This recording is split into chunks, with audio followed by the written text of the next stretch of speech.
Alors sur cette transformation de l'offre politique, parce que c'est un terme à vous, ça, d'ailleurs c'est un terme qui est de business, vous voulez faire une offre nouvelle là-dessus.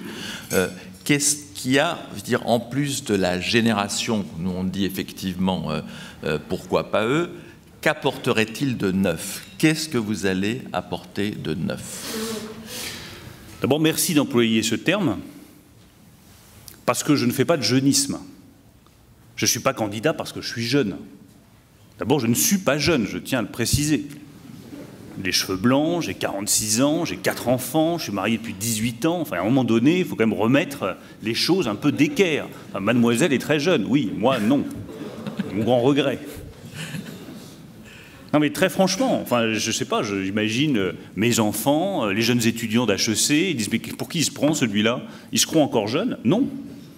Par ailleurs, la jeunesse n'a jamais été une qualité.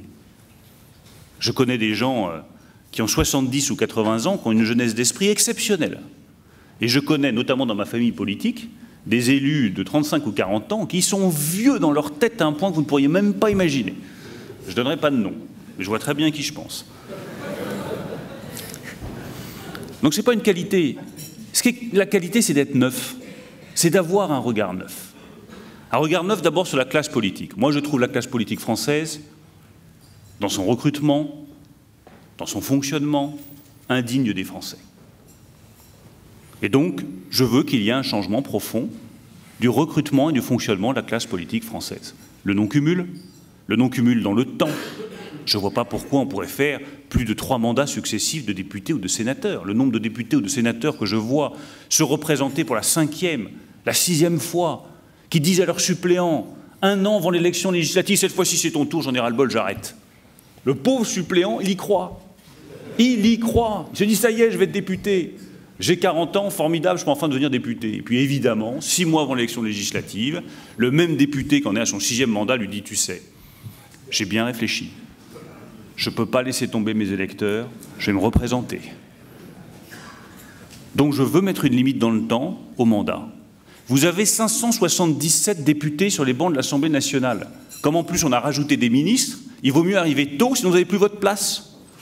C'est bourré, mais vous n'imaginez même pas. Ça déborde de toutes parts. Et plus on est nombreux, moins on est efficace, moins on fait de bonnes lois. Ne vous étonnez pas que les Français en aient ras-le-bol. Je veux réduire le nombre de députés à 400. Regardez les élus locaux. Nous passons de 22 régions à 13 régions. Dans n'importe quel pays normalement constitué, on aurait réduit d'autant le nombre de conseillers régionaux. Eh ben non, en France, on les a augmentés. On a moins de régions, on a plus de conseillers régionaux. Enfin, il y a un moment donné, ras-le-bol. Qui dirige la France? Les énarques. Mais moi, je considère, en bon énarque que je suis, qu'il faut torpiller tout cela. Je connais mes limites. Je sais bien que le monde de demain, c'est quoi? C'est les entrepreneurs. C'est des jeunes qui vont créer leur start-up. C'est ce développement formidable de l'auto-entrepreneuriat. C'est la volonté des gens de prendre leur destin en main. On a eu ces discussions avec Henri Proglio, que je salue, à de très nombreuses reprises. C'est ça, le monde de demain. Le monde d'hier, c'est le monde de la technocratie. C'est le monde des hauts fonctionnaires. Mais je pense justement qu'il faut être haut fonctionnaire soi-même et avoir démissionné de la fonction publique pour expliquer aux hauts fonctionnaires et à la technocratie que leur monde est fini, qu'on va rentrer dans autre chose, et qu'il faut accompagner ce mouvement plutôt que de se crisper pour conserver son pouvoir. Moi, je demande que tous les hauts fonctionnaires qui font de la politique démissionnent de la fonction publique pour justement laisser d'autres profils accéder aux fonctions de pouvoir. Ça, c'est la première chose. Pardon d'être un tout petit peu long sur ce sujet du renouvellement, mais c'est un point absolument crucial. Et je m'arrête une seconde là-dessus, parce qu'on ne va pas détailler l'ensemble du programme. Il y aura les questions de la salle qui vous interrogeront certainement là-dessus. Mais je voulais savoir si pour vous, c'est en fait la mesure la plus radicale de votre offre politique, ou si vous trouvez qu'il y a une ou deux choses encore plus radicales et plus importantes et qui nous montreront que nous avons changé de régime, de paysage politique. Il y aura des choses plus radicales. Je considère qu'il ne faut pas tout dire tout de suite, qu'il faut savoir exactement ce que l'on veut faire quand on arrivera et savoir exactement où on veut emmener le pays à long terme. Peut-être que dans 5 ans, il faudra aussi changer un certain nombre de choses dans les institutions, mais je pense que le moment n'est pas venu. Et que la priorité absolue est au changement de méthode politique et au redressement économique. Et que si vous rajoutez dans la balance des transformations institutionnelles dès maintenant, vous ne ferez ni les transformations économiques, ni le fonctionnement du pouvoir.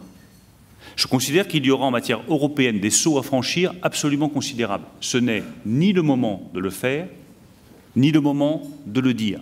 Ça doit s'inscrire dans une vision de plus long terme. Mais je continue sur le renouvellement. C'est d'abord renouveler la classe politique. C'est aussi renouveler la manière de diriger le pays.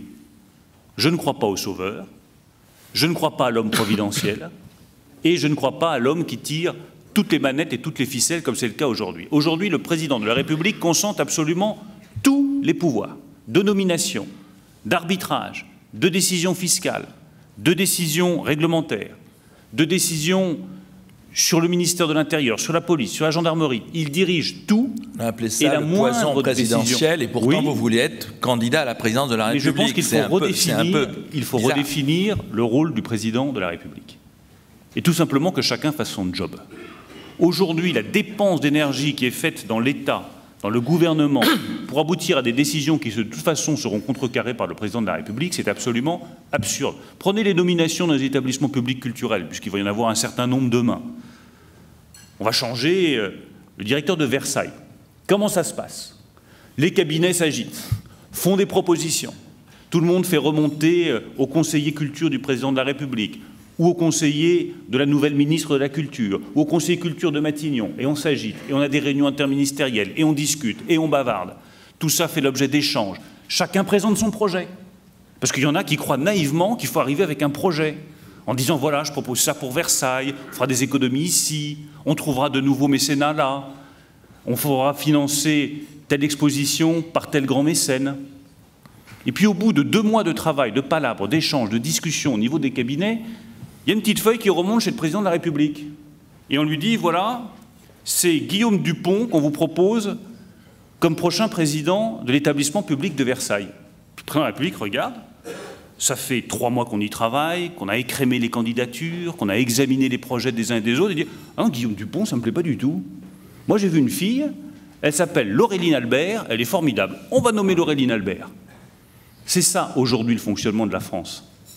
Et ce que je vous dis sur les nominations vaut pour les arbitrages budgétaires, vaut pour les arbitrages militaires, vaut pour quasiment tous les sujets. Moi, je préfère ce que m'avait dit un jour Angela Merkel à l'issue d'un déjeuner quand je lui avais réclamé une intervention financière pour faire relever le prix du lait pour les producteurs de lait européens. Réponse d'Angela Merkel, mais Bruno, ce n'est pas mon sujet. Ça, c'est la compétence de Wolfgang. Tu vas voir Wolfgang Schäuble, c'est lui qui décide. Le jour où on entendra un président de la République dire d'un de ses ministres, c'est lui qui décide, eh bien je pense qu'on aura sacrément progressé dans la gouvernance politique du pays.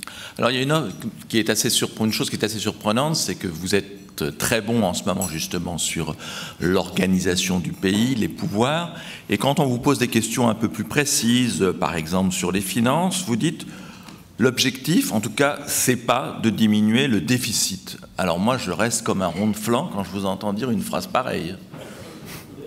Bon, je resterais, moi, comme 2 ronds de flanc si jamais je prononçais une phrase pareille. Évidemment qu'il faut réduire les déficits. Les déficits publics, c'est 57% de la richesse nationale. C'est absolument intenable. Mon objectif, pour vous donner des choses qui sont dans le livre, est de le ramener en 5 ans à 50% de la richesse nationale. Mon objectif est qu'on puisse, en 2022, voter un budget en excédent. Je ne dis pas à l'équilibre, je dis un budget en excédent. Je considère que la réduction de la dépense publique est une priorité absolue et qu'elle va passer par des réorganisations profondes de tout notre système administratif, de tous nos choix de santé. Je donne juste 1 ou 2 exemples. En matière de fonction publique, il faut réduire, à mon sens, de 100 000 le nombre de fonctionnaires par an, de 1 million sur 10 ans le nombre de fonctionnaires en France. Je considère qu'il faut mettre fin à la fonction publique territoriale.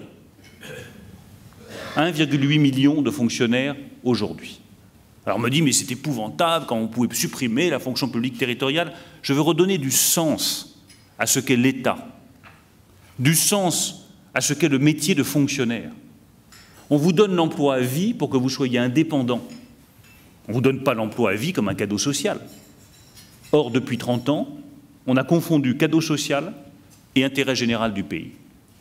Qu'un militaire ait l'emploi à vie parce qu'il nous protège, oui.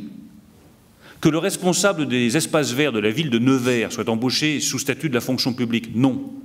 Que les comptables de la ville de Nantes soient embauchés sous statut de la fonction publique, non. Que les responsables du service culture de la ville de Calais soient embauchés sous statut de la fonction publique, non, ça n'a aucun sens. Je vais encore plus loin.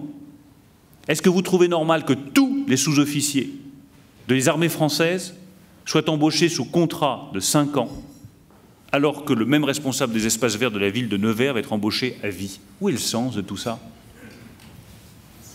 Pourquoi est-ce que nous dépenserions tant pour des fonctions qui ne sont pas au cœur des missions de l'État?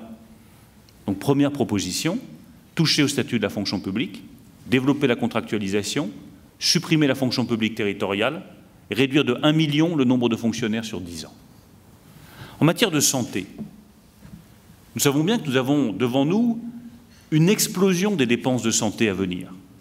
Et si vous voulez devenir président de la République, il ne faut pas penser à 6 mois, il ne faut pas penser à 6 ans, il faut penser à 15 ou à 20 ans. Nous avons une population qui vieillit et nous avons, c'est l'aspect positif, des progrès en matière de médecine exceptionnels. Et il se trouve que notre pays est probablement au monde un des pays les plus avancés en matière médicale, un de ceux qui offrent en matière de soins la technologie, le savoir-faire les plus avancés au monde avec les États-Unis. Eh bien moi je préfère qu'on lutte drastiquement contre les gaspillages pour qu'on puisse financer demain des traitements de plus en plus coûteux pour que vous, pour que moi, pour que mes enfants soient mieux soignés. Moi, je suis très heureux d'apprendre qu'on a trouvé un nouveau traitement contre le mélanome et le cancer de la peau, qui touche des dizaines de milliers de Français. Simplement, quand j'apprends que chaque ampoule de ce traitement coûte 1 000 €, je me dis qu'il va falloir faire de sacrées économies sur les gaspillages pour pouvoir payer à chacun d'entre vous, si un jour il a un cancer de la peau, ce traitement de pointe qui le guérira. Et donc, j'hésite pas à dire que oui, si vous allez au service d'urgence des hôpitaux alors qu'il n'y a pas d'urgence, vous paierez votre consultation. Si vous demandez un deuxième examen alors que le premier a été fait, eh bien vous paierez votre deuxième examen. Si vous annulez une consultation chez un médecin ou à l'hôpital avec moins de 48 heures de préavis, c'est comme votre chambre d'hôtel, vous payez. Et pourquoi est-ce que lorsque vous annulez une consultation, ça représente des charges qui se chiffrent en centaines de millions d'euros? On vous rembourse quand même la consultation, alors que si vous réservez votre chambre d'hôtel et que vous ne vous présentez pas sans avoir prévenu à l'avance, vous paierez votre chambre d'hôtel. Pourquoi est-ce qu'il y aurait des règles pour la réservation des hôtels et pas des règles pour les rendez-vous chez le médecin ou à l'hôpital? Je veux qu'on supprime l'aide médicale d'État et qu'on la remplace par un dispositif beaucoup plus restreint. Si jamais, dehors, en sortant, vous avez un étranger en situation irrégulière, qui n'a pas ses papiers, qui a une attaque sur la place Dauphine, évidemment qu'on va appeler les pompiers, évidemment qu'on va le prendre en charge, évidemment qu'on va le soigner. Si vous avez un gosse de 5 ans qui se fait renverser sur la même place, évidemment qu'on va faire venir les pompiers, qu'on ne va pas lui demander ses papiers pour savoir s'il est en règle, et évidemment qu'on va le soigner.